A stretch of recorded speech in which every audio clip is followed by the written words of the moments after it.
bizcochas. Qué rico estar aquí con ustedes, qué rico verlas y qué rico estar con las personas que nos están escuchando el día de hoy, porque hoy vamos a tocar un tema que es supremamente incómodo para la mayoría de las personas, pero para mí es supremamente apasionante. Vamos a hablar de la muerte y del duelo. Generalmente, en nuestra sociedad, le huyen a hablar del tema. O sea, yo no he visto una persona más incómoda que alguien tratando de dar un pésame, hablando con alguien, incluso puede ser su mejor amigo. O sea, a su mejor amigo se le muere el papá y eso se vuelve un lío. Usted se pega una encartada, usted no sabe si llamar, usted no sabe si ir, usted no sabe si preguntarle cómo está, porque además esa pregunta pues no cabe, usted no sabe qué camino coger.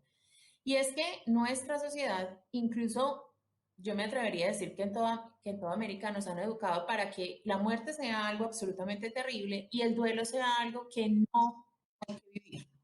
Porque entonces las personas lo que hacen es valorar que usted evite los duelos. Mm, yo crecí con muchísimas frases que fueron muy nocivas y no estoy diciendo que haya sido solo yo, o sea, yo pienso que la mayoría de nosotros crecimos, incluso hoy en día muchísimas de mis amigas que son mamás todavía las usan. Si el niño se cae, le dicen, párate que tú eres varoncito, o sea, entonces le están prohibiendo a los hombres llorar. Cuando yo me ponía furiosa y era niña, me decían, las niñas buenas o las niñas bonitas no se ponen bravas. Y entonces nos empiezan, digamos, a controlar qué podemos y qué no podemos hacer, cómo lo podemos expresar. Fue muy, muy grande en una tusa, además, la más brutal del mundo entero, que yo descubrí que el duelo tiene etapas. Y las etapas son absolutamente fundamentales para poderlo superar sanamente. Yo creo que yo no soy la única que en su casa no podía hablar de la muerte, porque entonces era como llamarla. Entonces, o sea, yo no puedo decir, yo por ejemplo no puedo decir cómo me gustaría la misa o el rito o lo que sea, ni qué quiero hacer, porque entonces me miran como no, pero es que tú no te vas a morir. Mi marido incluso me dice que yo tengo prohibido morirme. O sea, así de grave es la conversación y de incómoda. Y es que nos incomoda pensar en que podemos estar tristes, en que podamos estar furiosos, en que podamos sentir básicamente cosas absolutamente humanas. Yo pienso que la muerte es parte de la vida y por tanto debería ser como algo normal, como algo bonito, como una transición a lo que ustedes se imaginen que hay después. Y vivir el duelo después de debería ser una cosa como mucho más acogedora, porque entonces cuando uno, digamos, se suelta a llorar, la frase automática es no llores.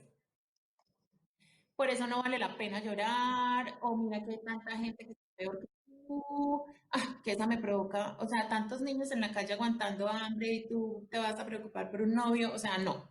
Em, bueno, dicho, hay una amiga mía me va a matar cuando oiga esto, y es que la última vez que yo lloro poco, lastimosamente, pero un día una gran amiga mía, o sea, una persona hiper mega cercana, es mi hermana, estaba en su casa, hicieron una llamada, yo me desesperé, colgué y me puse a llorar. Y ella se sintió tan incómoda que me ofreció un Dolex. Entonces, hablar de los sentimientos de duelo y hablar de la muerte es un tema absolutamente incómodo y por eso a mí me apasiona este capítulo. ¿Cómo amanecen mis bizcochotas hermosas? Milito, ¿cómo estás tú que estás estrenando aretes de cumpleaños y ella sexy mostrando el hombro? Ella, pues, mejor dicho, quiere acabar con toda nuestra clientela masculina. Hola, mis incómodas preciosas.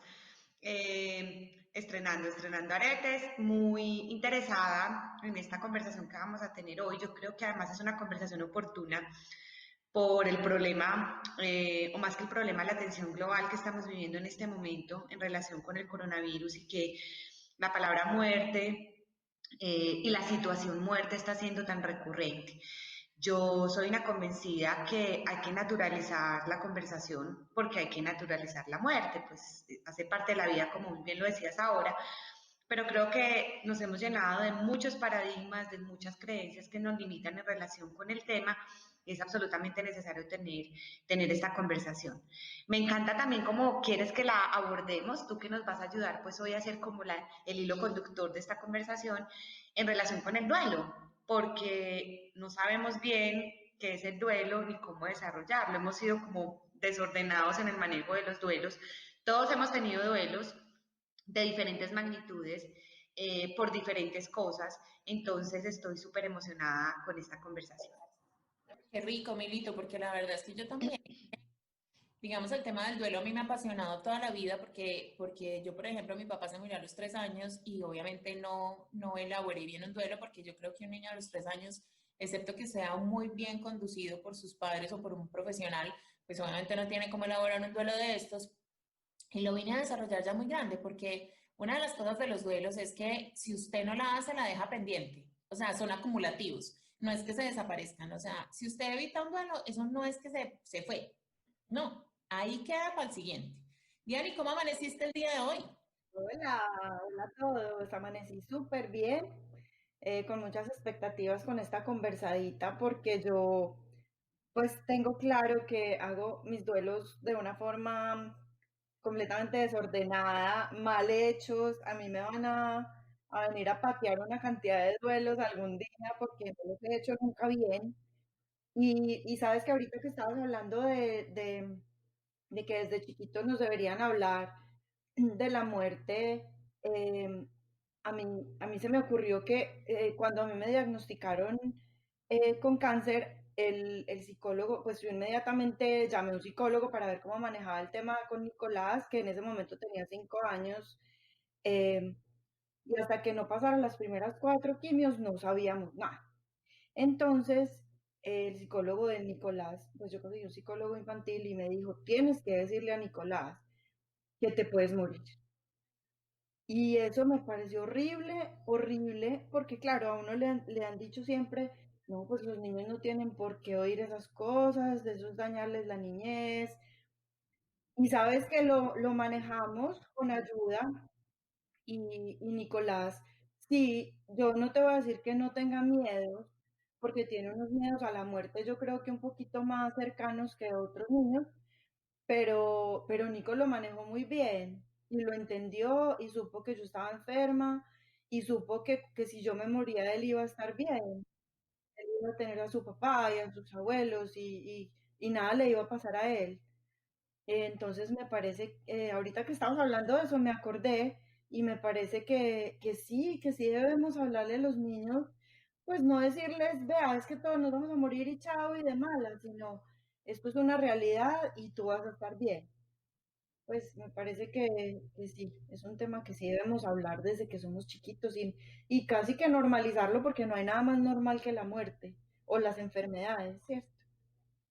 Exactamente. Eso me hace recordar que a mi suegro le dio un infarto hace más o menos 20 días, un mes. Y nosotros, el mejor, el abuelo del mejor amiguito de mis hijos se murió de un infarto. Para ellos, que a uno le dé un infarto es morirse. Entonces, yo no les quise contar, Alejo, yo no le quisimos contar a los niños, pues muertos del temor de que pensaban que su abuelo se iba a morir. Y la psicóloga nos dijo exactamente lo mismo, no es que les tienen que contar, es que él sí se va a morir, o sea, todos nos vamos a morir. Y ellos tienen que saber que su abuelo está enfermo y que la posibilidad de que se muera es amplia, o sea, eh, y la posibilidad de que se alivie también, pues, pero, pero ellos tienen que conocer, y digamos, en eso que yo hice ya grande de duelo de mi papá, una de las preguntas de la psicóloga era, ¿te llevaron al entierro? Obviamente no me llevaron porque una niña de 3 años no la llevaban en esa época al entierro, pues, craso error, porque uno se ve en el ataúd, usted tiene que entender, porque la explicación que a mí me dieron en ese momento, y es una explicación que se la dan a muchos niños, es, tu papito se fue para el cielo, pero resulta que los niños no entienden que es que si uno se va para el cielo no vuelve, para el cielo no vuelve. Uno piensa que el papá se va para el cielo y pues que al otro día llega, no, como si se fuera pues para otra ciudad y volviera, pero resulta que nunca vuelven. Sí, Entonces, es importante todos esos procesos, o sea, que los niños vean el duelo de la gente, que los vean llorar, que los vean vestidos de negro, que son es nuestra costumbre, pues, pero todo eso es fundamental en la elaboración de un duelo. Además, porque, digamos, yo me di cuenta que el duelo tiene entonces varias etapas. Yo no soy psicóloga, yo no soy experta en nada de esto, pero pues es conocimiento, digamos, de lo más basiquito. Entonces me voy a atrever pues como a contarles a todos cuáles son las etapas más generales del duelo. Y, y se los voy a contar ay, es que no hay derecho que uno, o sea, yo por lo menos descubrí esto cuando tenía como 28 años, o sea, eso es muy grande. De ahí para atrás, los duelos fueron desastrosos. Entonces, uno, digamos, lo primero que tiene que saber del duelo es que no necesariamente solo hay un duelo por una muerte. O sea, si tú te cambias de casa, vives un duelo. Si tú te cambias de ciudad, si tú te cambias de trabajo, incluso los duelos no son por cosas malas.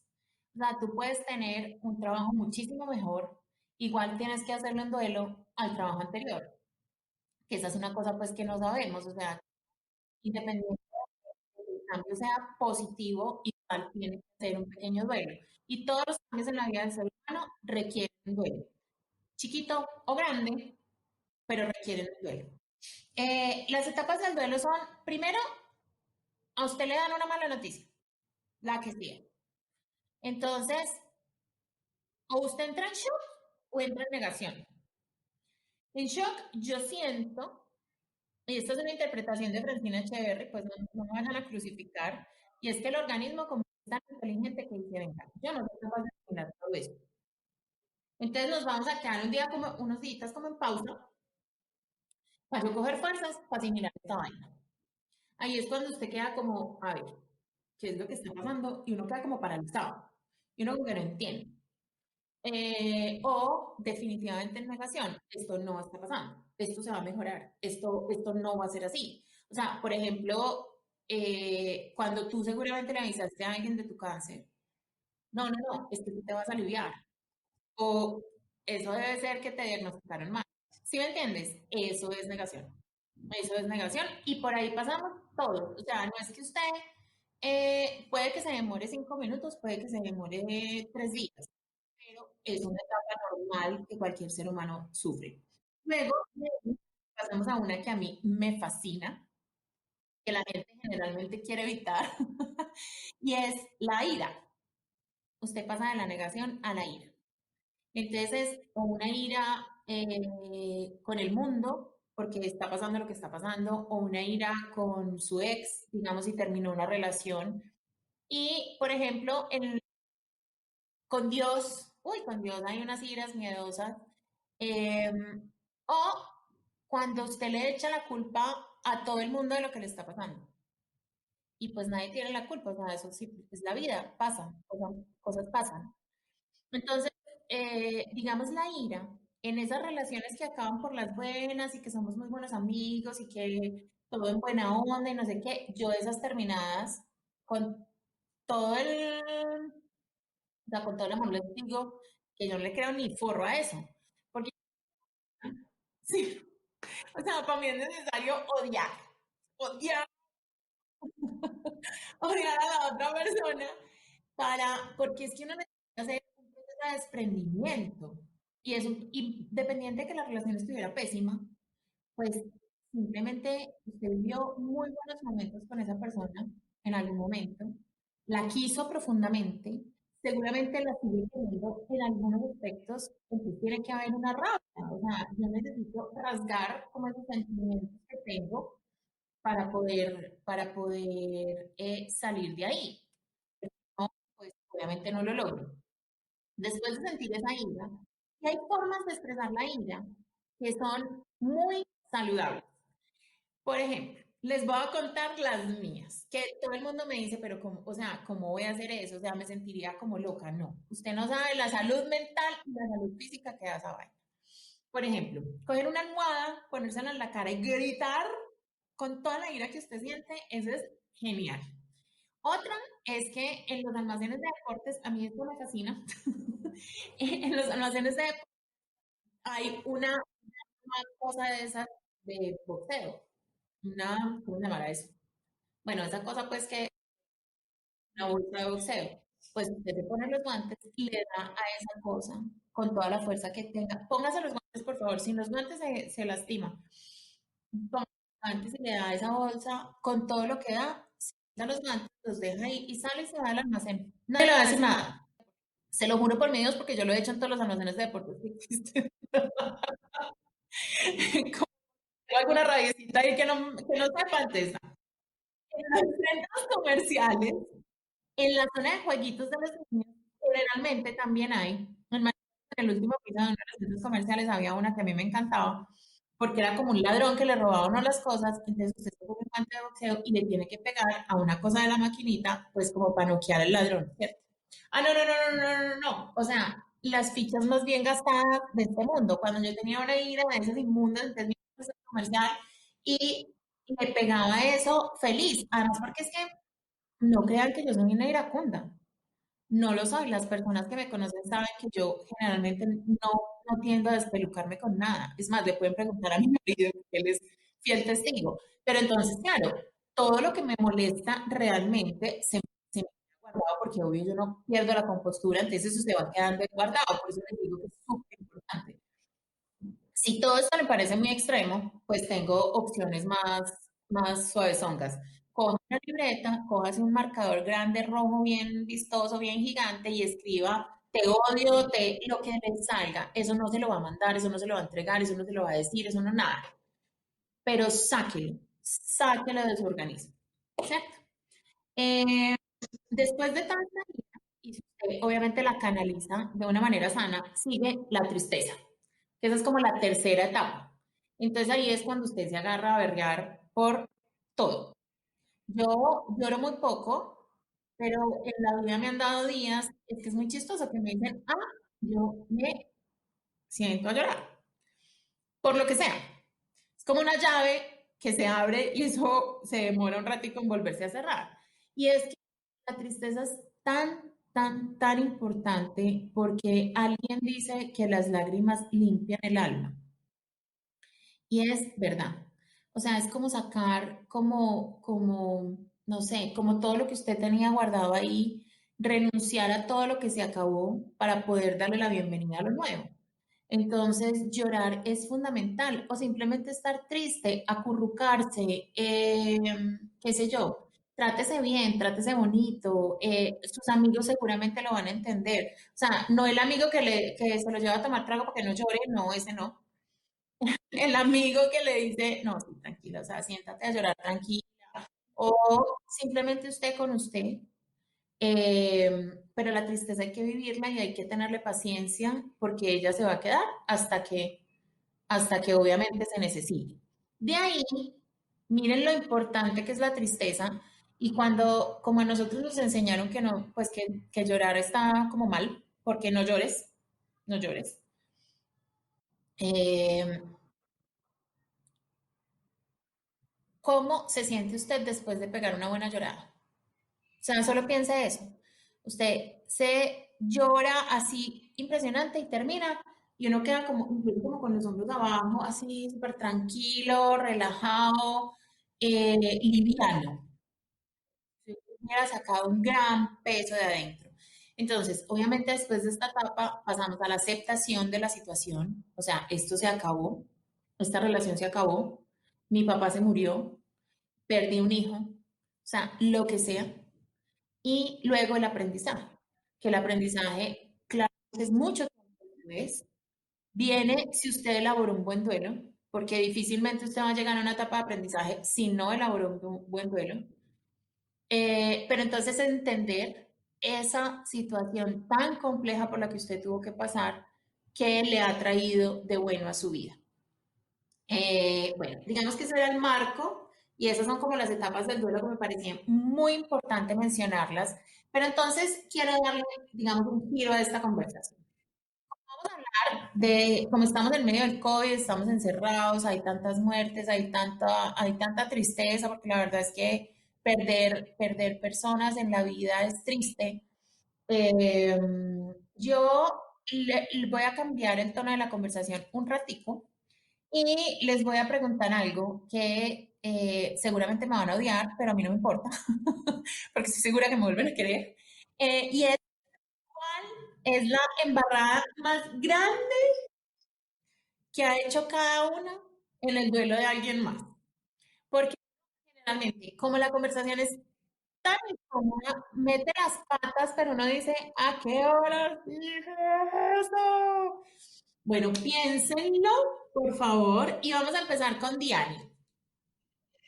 Bueno, a mí se me ocurre una vez que yo llamé a una prima mía, bueno, no, mi mamá me llamó y me dijo, oye, gordita, imagínate que se murió fulanita de tal, y yo, pues nosotros hay que informarle a nuestros oyentes que vivimos en una ciudad muy chiquita, donde uno casi que conoce pues como las mamás de los demás, ¿cierto?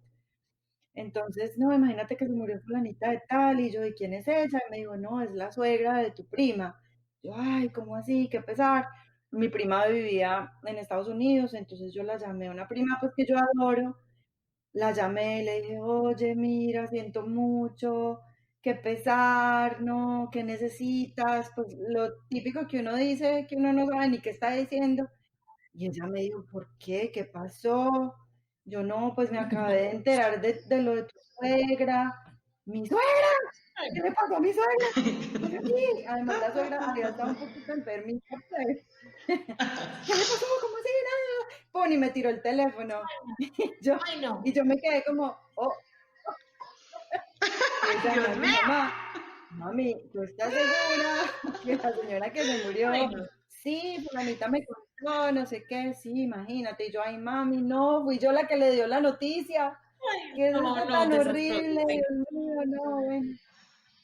Cuando mi prima me volvió a Lo llamar peor. como a los 10 minuticos, mi suegra está súper bien. Yo no sé quién fue la que se murió, pero no fue mi suegra. Y yo, ay, ¡Ay, no, qué no! pena. Qué pena Trágame contigo. Me dijo, tierra, no, trágame además mi tierra. esposo Dios no mío. Horrible. sabía qué hacer, si llamarlo. Ay, no, no, qué pena. Llamé a mi mamá y casi la ahorco. Pues, mami, me diste el nombre que no era. ¡Qué vergüenza!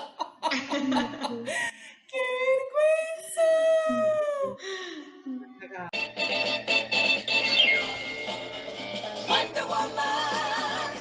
¿Cómo les parece que como nosotras somos mujeres reales, que somos mamás, empleadas domicilio, profesionales y cómodas al mismo tiempo, pues resulta que este capítulo fue partido en dos, uno de día, otro de noche, para volverlo más Versátiles. sexy para todos. Por eso nos van a ver distintas. Además, yo en el primero estaba arreglada, en este ya no. En el primero no estaba tanto frío, en este ya estoy caleteada. Bueno, en fin, no importa. Pero me acuerdo que quedamos en el cuento de Diani que le dio el pésame, le informó a su prima que se le había muerto a su suegra. Y resulta que después de informarle que se le había muerto a la suegra, resultó ser mentira. Ay, no, qué vergüenza. Lo peor. Ay, horrible. Lo peor, trágame tierra, total. Pero bueno, listo. No vamos a dejar sola a Diani en estas. Ahora cuéntanos tú, por favor, la situación más descaratada que tenga que ver con la muerte o con un duelo o algo así. Yo les digo que el cuento de Diani no tiene nada que ver con la metida de patas que yo tuve una vez en mi juventud, en mis años mozos, a un amigo muy especial. Se le murió el papá y se le murió en un accidente, pues una cosa súper sorpresiva, tenían una relación muy íntima, o sea, la situación era demasiado, demasiado difícil. Tragedia de Y las me de acuerdo verdad. que No, no, no, claro, y me acuerdo que cuando me encontré con mi amigo, él me contó y Ana, en vez de quedarse calladita si no encontraba algo acorde que decir, si es que hay algo acorde que decir en esos momentos, yo lo abracé y le dije, no, pero dale gracias a Dios que quedó bien enterradito. Todavía, todavía me acuerdo y me da gastritis,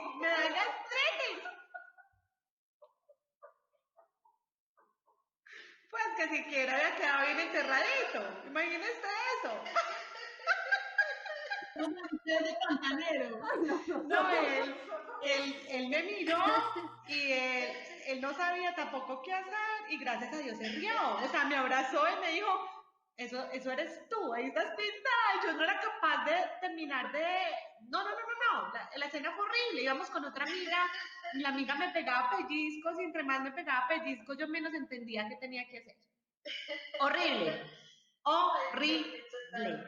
Calcule usted, pues, que viene enterradito. O sea, no se me ocurrió decir absolutamente nada más. Ay, no. Es que uno es todo nervioso y uno no sabe qué decir. Entonces quédese callado. Entonces quédese callado.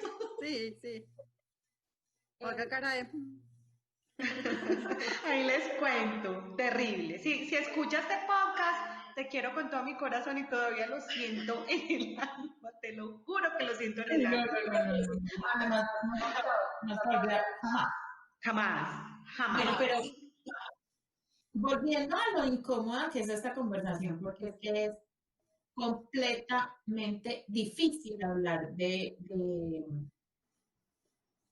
la muerte y de los duelos serios. Pues también es súper difícil. Entonces, volvamos a la seriedad, aunque a mí ese bien enterradito no se me va a olvidar jamás. Eso le dice Milo al marido todos los días. Pero ahí sí vale. Dios te quedó bien enterradito. Ahí sí vale. Ahí sí es positivo el asunto. Ay, por Dios. Bueno, volviendo ya a lo difícil y incómodo de la conversación. Sí. Diani, cuéntame, por favor, ¿qué era lo que más te molestaba que te dijeran cuando se murió tu papá? Que digamos, esa es una de las muertes que tenemos como cercanas en el tiempo. Bueno, a mí me sorprendía mucho y además me daba como mucha rabia que la gente, además depende de quién le pregunte a uno qué es cierto, pero cuando mi papá se murió, pues la gente lo quería mucho porque él era médico, entonces tenía muchos pacientes, bueno, era digamos que mucha gente lo conocía, entonces yo no conocía al 90% de la gente que iba a mi casa.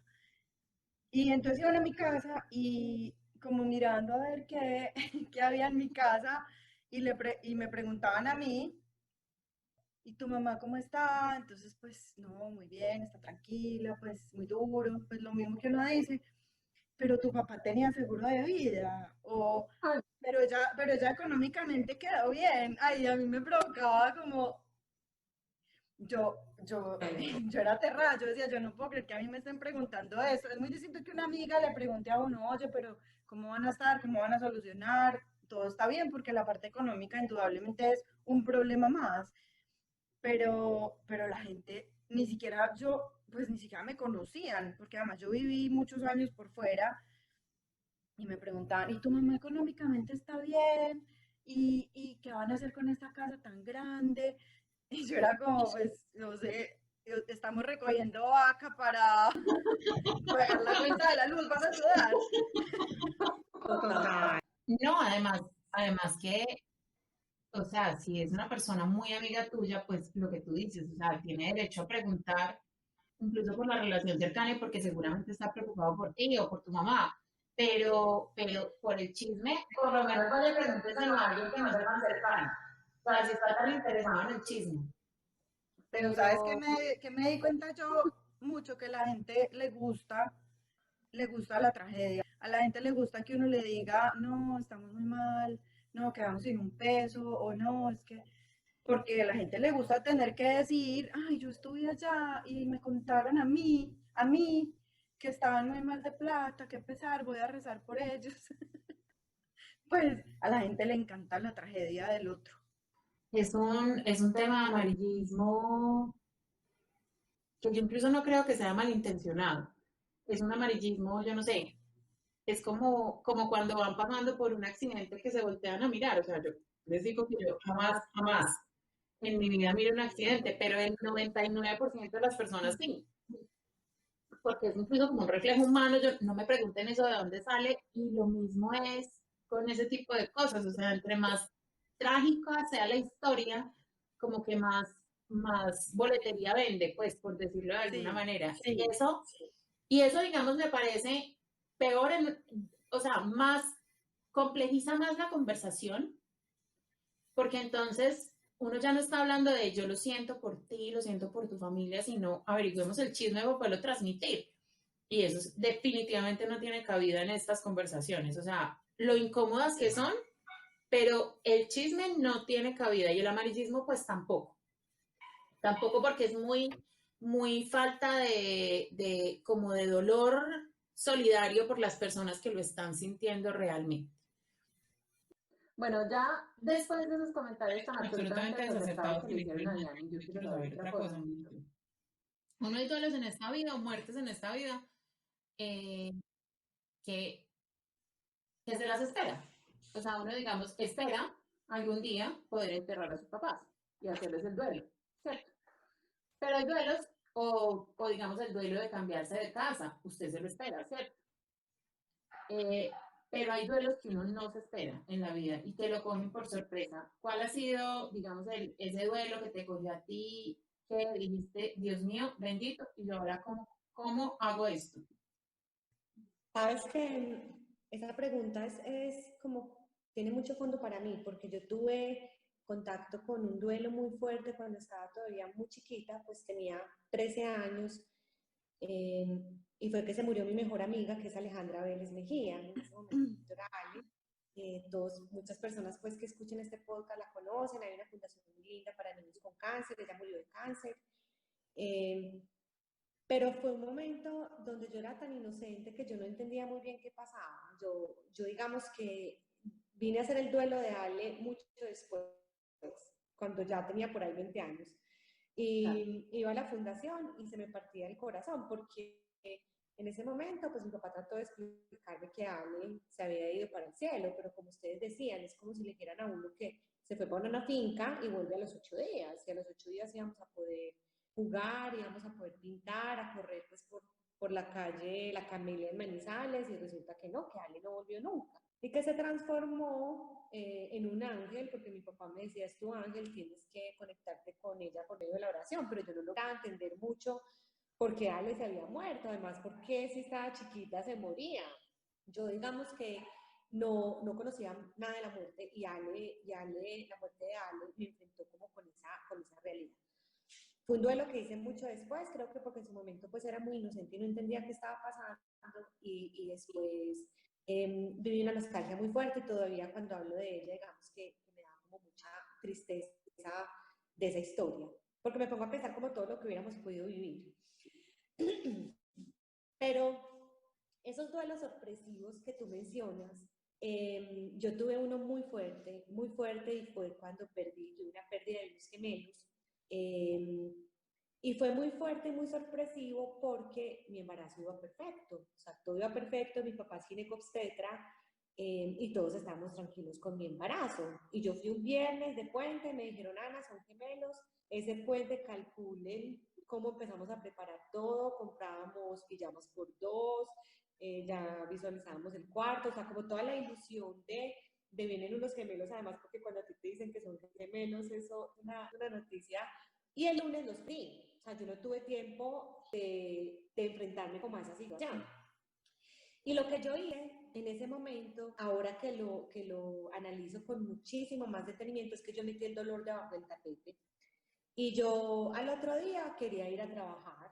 No, yo le entregué eso, racionalicé el dolor. Lo peor que uno puede hacer es racionalizar algo que te parte, racionalizar algo que no hay que racionalizarlo, que solo hay que sentirlo y que solo hay que vivirlo. Porque entonces uno empieza a llenarse de justificaciones y de argumentos para precisamente que no le duela. Es como un mecanismo de defensa que uno activa. Yo no quiero que me duela, entonces me lleno de argumentos y de justificaciones. Y eso hice, metiéndolo debajo del tapete. Y lo saqué triple cuando tuve una segunda pérdida de otro bebecito y le tuve que hacer duelo a mis 3 hijos. Ya en ese segundo momento dije, yo no voy a racionalizar el dolor, yo quiero sentirlo. Y si estoy destruida, estoy destruida. Y si quiero llorar, quiero llorar. Y si quiero no entender, me voy a dar cabida para no entender. porque siento que uno tiene que hacer eso con los procesos de duelo, uno tiene que enfrentarse a esa sensación. Nadie está preparado para el tema. Yo creo que por más que nos hablen, que nos vamos a morir, que las personas que queremos se van a morir, yo siento que no estamos lo suficientemente preparados, además porque también lo hemos conversado las tres y eso es un tema muy cultural y nosotros nacimos en un país y vinimos de unas familias en el que el duelo, la muerte es lo peor y tú te vistes de negro y lloras y hay un ritual de dolor alrededor de la despedida y ese desprendimiento tan desgarrador. Otras culturas, otros países lo ven como una celebración, como un dejar ir, como un tránsito hacia un sitio especial, hacen celebraciones, miren nomás lo que ocurre en México. Entonces nosotros traemos también todos esos libretos o esos patrones. Pero yo creo que, yo te diría que son esos dos. Uno en un momento de mi vida en el que no entendí qué pasaba, no entendí por qué Ale se murió, no entendí. Y otro, ya cuando metí el dolor de agua al tapete y después vino el duelo con todo a decirme, tienes que sentirlo, tienes que llorarlo y tienes que aceptarlo para seguir adelante. Porque si no, después viendo cualquier película y por cualquier cosa vas a llorar lo que no has llorado. Las lágrimas, acuérdense que siempre buscan camino, buscan terreno para salir. Entonces, hay que enfrentar los duelos y hay que hacerlo como cada uno sienta que lo puede hacer. Tú al principio nos diste unos momentos muy importantes, y hay que darnos permiso de sentirlos y de vivirlos como llegue. Tienes toda la razón. Y yo siento que a veces el cuerpo es sabio, o sea, el cuerpo a veces lo deja uno en pausa precisamente porque usted no tiene cómo asimilar ciertas cosas. Probablemente, digamos que con los gemelos, obviamente él es capaz de hacerlo, o sea, lo tengo clarísimo. Pero a veces es que el cuerpo no es capaz de asimilar como esa noticia y necesita como, venga, ¿qué fue lo que pasó acá? Pero de ahí en adelante ya sí depende de uno o hacer un duelo bien hecho o hacerle el quite. Además, porque nuestra cultura, digamos que refuerza positivamente que usted no haga el duelo. Porque entonces si usted llega a trabajar a la oficina el otro día después de haber perdido a sus bebés, entonces, es mucha barraca. Mírala, es como si nada hubiera pasado. No, no, no, no, no, es que la fortaleza, ¿cuál fortaleza? O sea, le está haciendo el quite al duelo. Y todo el mundo dice que qué maravilla.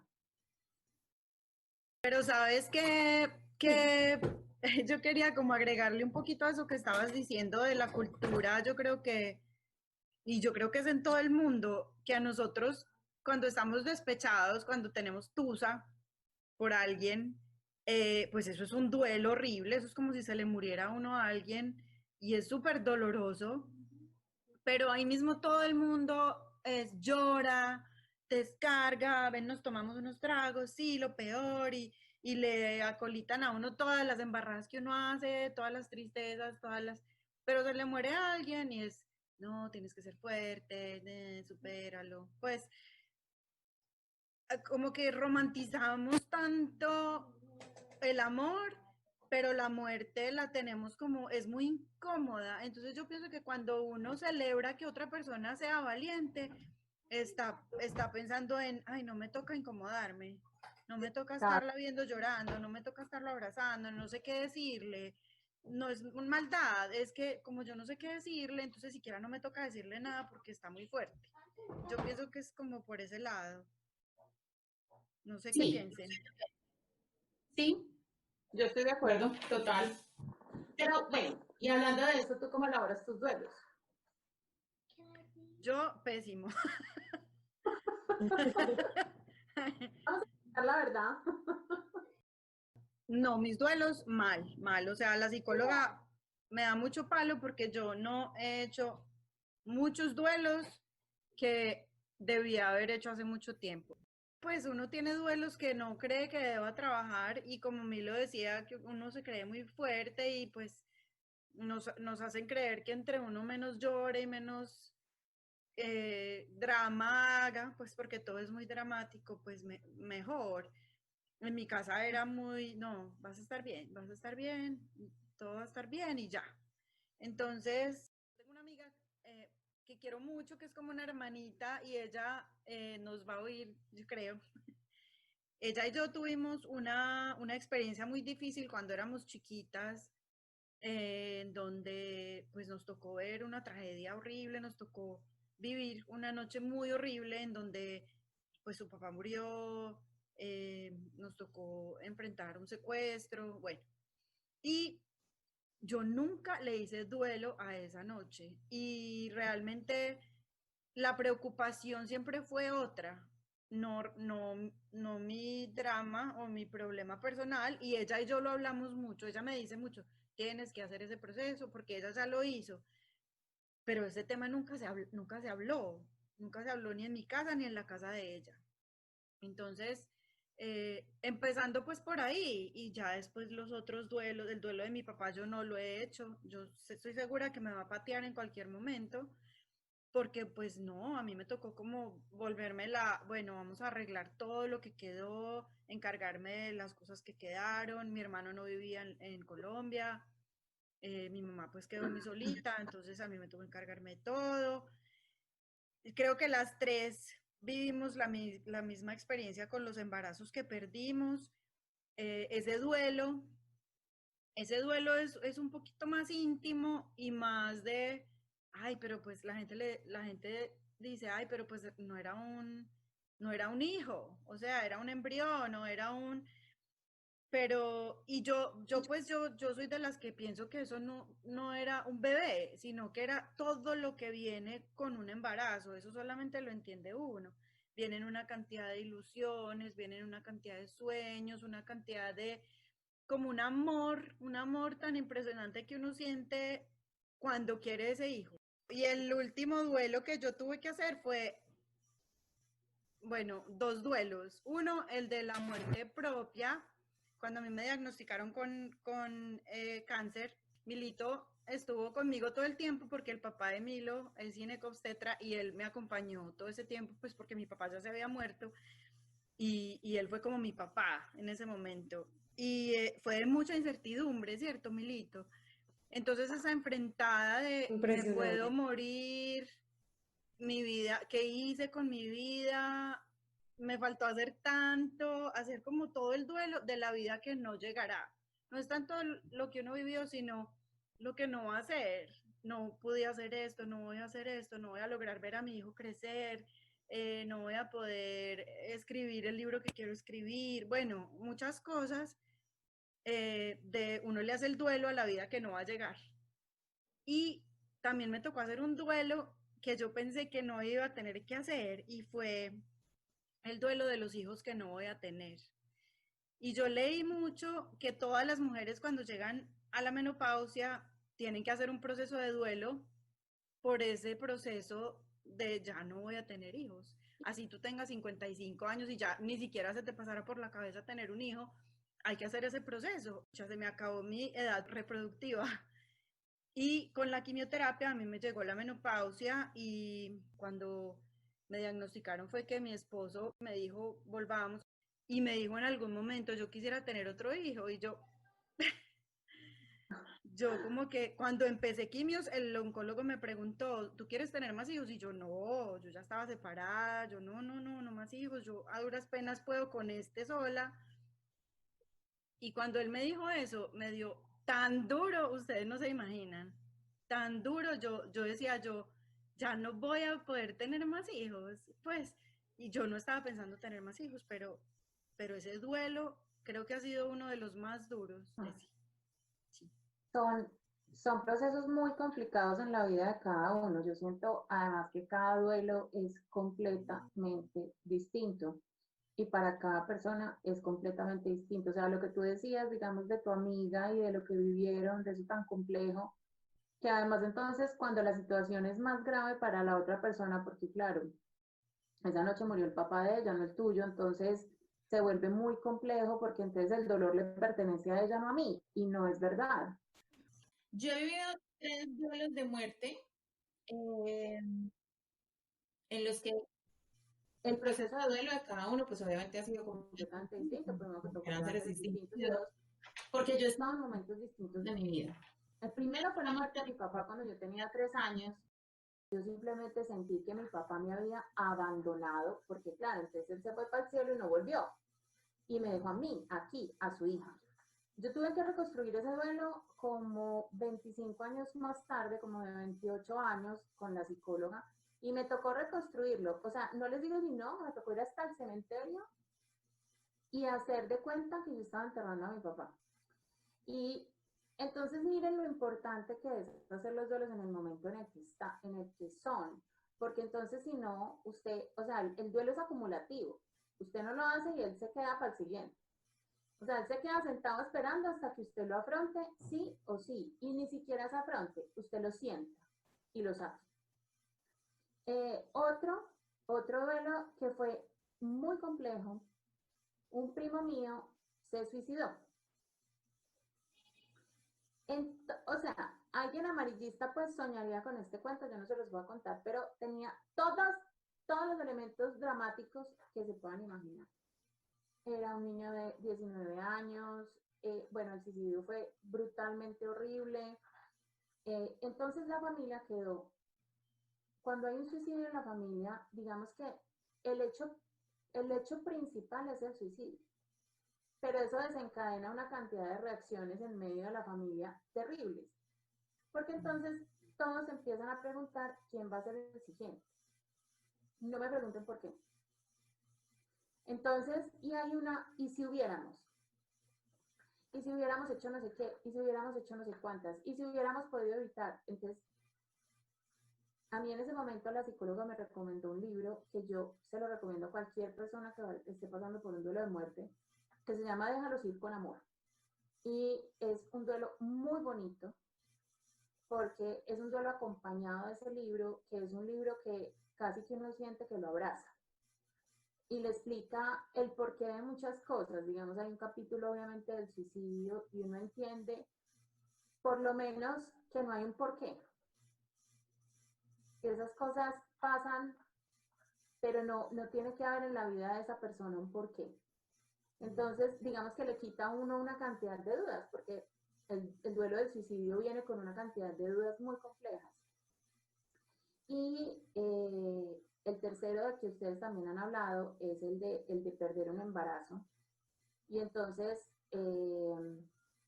yo en este momento estudio constelaciones familiares y hay una cosa que me ha parecido muy bonita, porque como es un enfoque sistémico familiar, ellos cuentan con los hijos no nacidos también, independiente de qué término tenga el embarazo. Entonces, por ejemplo, si a mí me preguntaran en ese enfoque hoy, ¿tú cuántos hijos tienes? Pues yo debería contestar 3, 2 están vivos. Porque el proceso de embarazo ellos lo cuentan como obviamente todo lo que uno siente. Y yo siento que minimizar la pérdida de un embrión, porque yo me acuerdo que a mí la psicóloga me obligaba no a decirle bebé sino embrión, y yo nunca me sentí cómoda con eso. No está bien, porque yo ese duelo, o sea, yo estuve 3 días en la cama, pues primero que todo porque físicamente estaba regular, y segundo porque estuve llorando los 3 días, o sea, a mí me dio muy fuerte, yo no sé si fue una descarga de hormonas, un dolor de verdad en el fondo de mi alma, pero fue una tristeza profunda. Y yo no estoy comparando eso con el duelo de un hijo nacido, porque faltaba más. Pero yo pienso que uno no puede minimizar los duelos propios de embarazos, porque es que son duelos difíciles. Yo sé que a todas las mujeres nos ha pasado y que es un tema normal, pero duele y es triste. Sí. Entonces, pues ya como para ir cerrando este capítulo, que empezamos muertas de la risa y ahora ya estamos pues de lágrima en el ojo, y ojalá que podamos llorar, y ojalá que podamos llorar porque las lágrimas limpian. Yo quisiera cerrarlo con cuáles son esas herramientas con las que podemos dejar a nuestros oyentes el día de hoy. Milito, ¿tú qué les quisieras decir de mensaje final? Yo les quisiera decir que, aparte de todo lo que hemos mencionado que siento que es muy lindo, muy desde el alma, desde el corazón, así son estas conversaciones entre nosotras tres, es que el duelo es intransferible, lo tienes que vivir, no, no busques rutas de escape, porque por más que las personas nos ayuden, por más que encontremos una voz amiga, un abrazo que nos ayude, una voz experta, es uno el que con su voluntad, su coraje y su determinación finalmente vive el duelo. Tengamos más compasión por los duelos de las personas, no pensemos que porque a nosotros no nos dolería eso, a otra persona no le tiene que doler, no. Cada uno tiene también como su escala de dolores, como su escala de sentimientos. Entonces, me quedo también con eso, ¿no? No le pongamos escalas a los duelos de los demás. Cada persona tiene sus dolores y sus duelos y estamos absolutamente compasivos y respetuosos. Y vivámoslo, porque también me llevo con algo y es, se acumula. Y en cualquier momento la vida te pone una situación en la que tienes que hacer todos los duelos que no has hecho. Y que los duelos son parte de la existencia, son parte de la existencia y hay que asumirlos como tal. Completamente de acuerdo. Súper bonito. Diana, ¿y tú con qué quieres dejar a nuestros oyentes? Yo quiero dejar a los oyentes pues completamente de acuerdo con lo que Milito dice y yo pienso que, por ejemplo, las personas como yo que pasamos a la aceptación inmediatamente, eh, nos perdemos también de muchas cosas bonitas. Es que la tristeza no solamente es algo feo. A mí me parece que la tristeza, pues primero es una defensa del cuerpo, es una necesidad de sentir todo ese dolor por la razón que sea y no la perdemos. Yo racionalizo siempre el dolor, yo paso a la aceptación, bueno, se murió, hago mis rituales, que eso es otra cosa que me parece súper importante decirle a nuestros oyentes y es, hagan los rituales necesarios.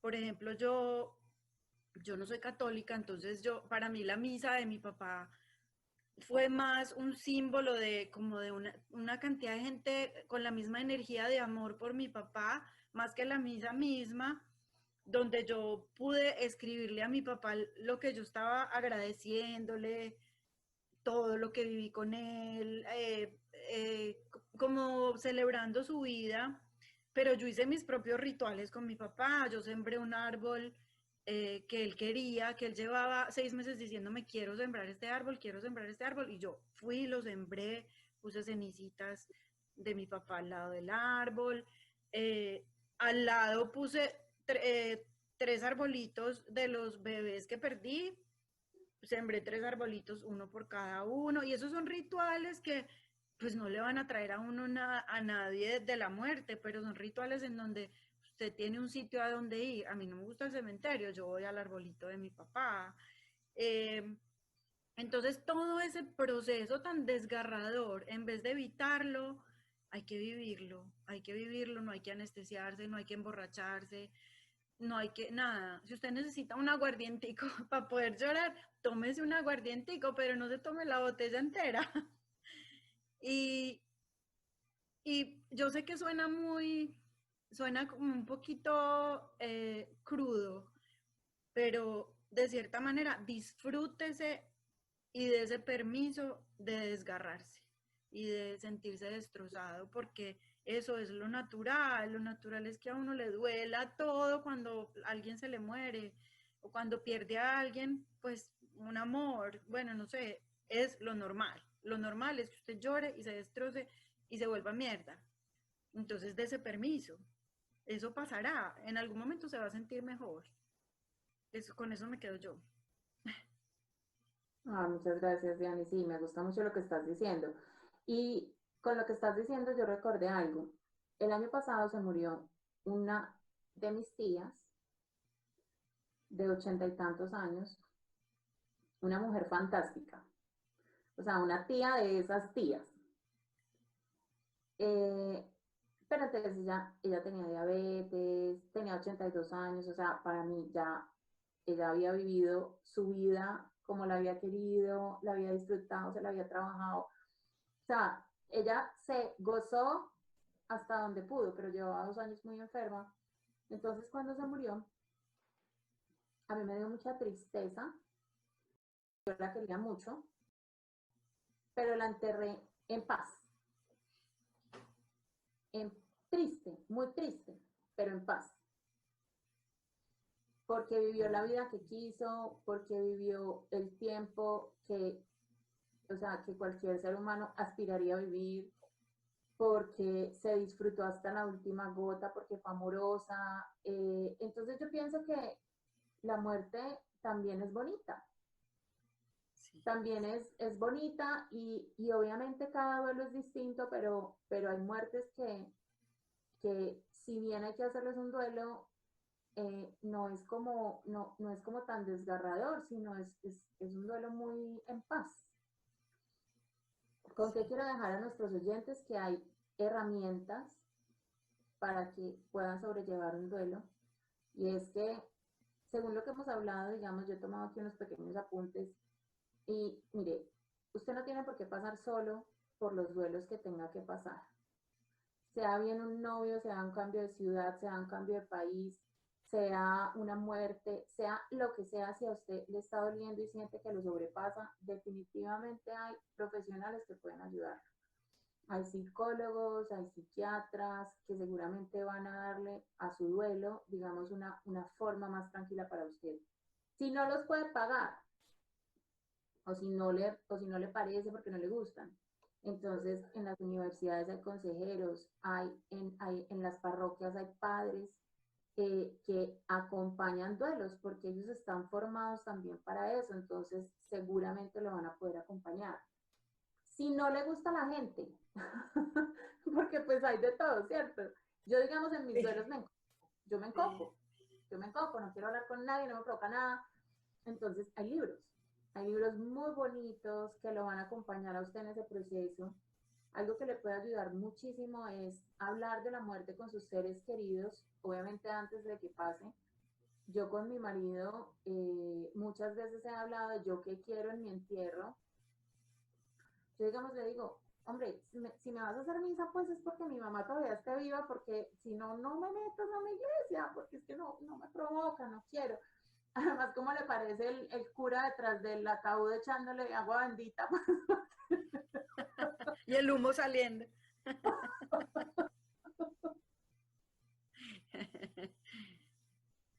De cualquier manera, por favor, a los cielos.